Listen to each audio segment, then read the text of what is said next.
जय श्री कृष्ण, जय माता दी, जयकारा शिरवालदा, बोल साचे दरबार की जय। झंडा और डंडा क्या मतलब होता है? आप लोग मुझे हमेशा हर बार ये पूछते हैं, तो मैं इस बार झंडा ही ले आई हूँ।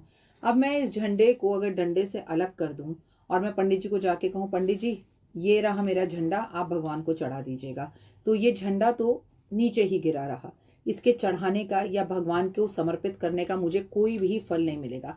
लेकिन मैं अपने घर से एक झंडा लेकर जाती हूँ या खरीद कर लाती हूँ और उसे मैं प्रॉपर तरीके से डंडे के अंदर अपनी मनोकामना बोलते हुए इस तरह से स्थापित करती हूँ और फिर अपने घर से झंडे को लहराते हुए मंदिर पहुंचती हूँ और जाकर वहां किसी गमले में लगा देती हूँ या हनुमान जी के समक्ष रख देती हूँ, तो मेरी मनोकामना पूर्ण होती है।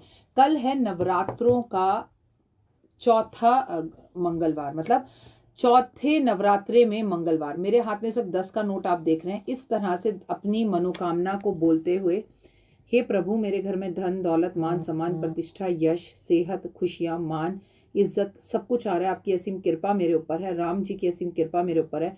मुझे हमेशा बचा के रखना, मेरे और मेरे परिवार की हमेशा सुरक्षा करना, बोलते हुए इस 10 के नोट को या 10 के सिक्के को आपने झंडे में कुछ इस तरह से बांध देना है, इस तरह से।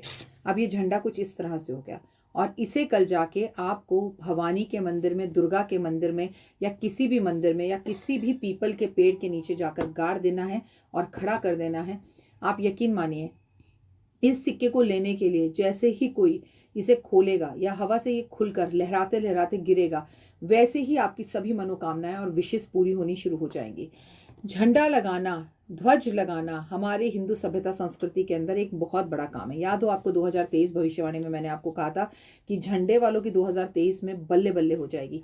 इतने झंडे लगे इस विक्रम संवत के अंदर, इतने झंडे लगे 2023 में, विक्रम संवत 2080 में, और स्टिल लोगों के घर के बाहर झंडे लहरा रहे हैं। तो झंडे के व्यापार ने वाकई में बहुत बड़ा काम किया, क्योंकि केतु का मतलब होता है कि हमें झंडे लगाने चाहिए। और पिछला साल 2023 का टोटल जोड़ 7 आता था और वो केतु का साल था। तो आपकी हर मनोकामना भुवनेश्वरी देवी पूजा पूरी करेगी, क्योंकि नवरात्रों के चौथे नवरात्रे हम जिस देवी की पूजा करते हैं वो भुवनेश्वरी देवी होती हैं। वो हमारी चंद्रमा की स्थितियों को सही करती हैं, वो हमें मोक्ष दान में देती हैं।